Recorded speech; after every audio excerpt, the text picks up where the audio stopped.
ہمارے ہاں بڑے بڑے سمجھدار لوگ نفسیاتی ہو جاتے ہیں، بڑی بڑی سمجھدار خواتین نفسیاتی ہو جاتی ہیں. میری ساس باتیں کرتی ہے، میری نند باتیں کرتی ہے، مجھے فلانا باتیں کرتا ہے، مجھے فلانا. بھائی باتیں، جس کے منہ میں زبان ہے اس نے بات تو کرنی ہے. اب آپ نے کیوں یہ دعویٰ کر لیا ہے کہ آپ اتنے اونچے چلے جائیں کہ آپ کو بات ہی کوئی نہ کرے؟ کیا حرج ہے اس میں؟ اگر کوئی آپ کو بات کر دے تو کیا ہے، ہم کسی نے کر لی تو پھر کیا ہوا؟ اس کا اتنا اثر قبول کرنا کہ ساری رات سونا ہی نہ، پریشان ہو جانا. اور بعض لوگ ایسے ہیں جنہیں اتنی باتیں نہیں ہوتی جتنی انہیں ٹینشن ہوتی ہے.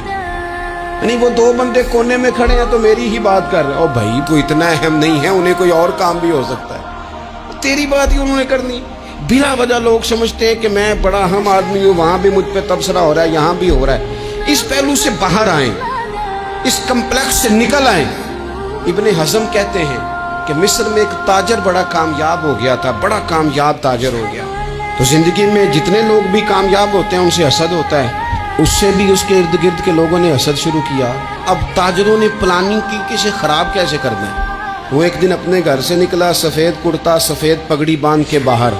اب 5-6 لوگوں نے پہلے سے منصوبہ بندی کی ہوئی تھی. ایک صاحب اسے ملے، کہنے لگے ماشاءاللہ آج تو سفید کرتے پر سبز امامہ، سبز پگڑی بڑی ہی اچھی لگ رہی ہے. تو ہنس کے کہنے لگا لگتا ہے آپ سو کے اٹھ کے آئے ہیں، پگڑی تو میری سفید ہے. اس نے کہا چلو پگڑی تو سبز ہی ہے، باقی آپ نہیں مانتے تو آپ کی مرضی. وہ آگے بڑھا. تو اب کیونکہ پلاننگ تھی تو ایک شخص اور ملا. اس نے کہا کیا بات ہے، سفید کرتے پر آپ کا پیلے رنگ کا امامہ کیا جچتا ہے. اس نے کہا یار کو خدا کا خوف کر. ہنس کے کہا کیا ہو گیا، تیری اینک کا نمبر تو نہیں تبدیل ہونے والا ہوا؟ اور بھائی میں نے تو سفید کرتا اور سفید ہی امامہ باندھا ہے.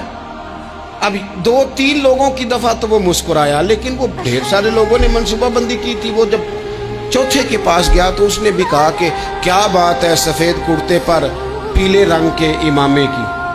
اس نے کہا پیلا کہاں ہے؟ اب وہ غصے ہونے لگا. اب وہ چھٹے کے پاس گیا تو اس نے کہا جناب کیا بات ہے سفید کرتا اور کالا امامہ. اب وہ غصے میں اتنا باولا ہوا کہ پہلے ہنسا پھر رویا.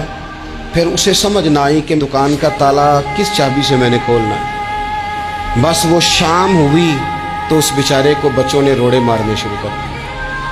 وہ اتنی تکلیف میں آ گیا کہ لوگ اسے پاگل کہنے لگے. کیوں؟ اس لیے کہ لوگ منصوبہ بند، افواہ تھی نا کہ میری طبیعت خراب ہے، تو لوگوں نے حال پوچھ پوچھ کر بیمار کر دیا. لوگوں کی باتیں، لوگوں کے تبصرے، لوگوں کے کومنٹس. بولے امام شافعی. امام شافعی فرمانے لگے لوگوں کی باتیں پتھروں کی طرح ہوتی ہیں، یہ روڑوں کی طرح ہوتی ہیں. اگر انہیں کمر کے اوپر رکھ لو گے نا تو یہ تمہاری کمر توڑ دیں گی، اور اگر تم ان کو اپنے پیروں کے نیچے رکھ لو گے تو تمہارا قد اونچا ہو جائے گا. بس دنیا میں وہ لوگ پریشان ہوتے ہیں جو لوگوں کی باتوں کو کندھوں پر سوار کر لیتے ہیں. جو پیروں کے نیچے رکھے، جو پاؤں کے نیچے رکھے، ان کا قد. وہ پرانے زمانے میں نا عارف رومی رحمۃ اللہ علیہ فرماتے ہیں کہ ایک بیل گائے گر گئی تھی کنویں کے اندر.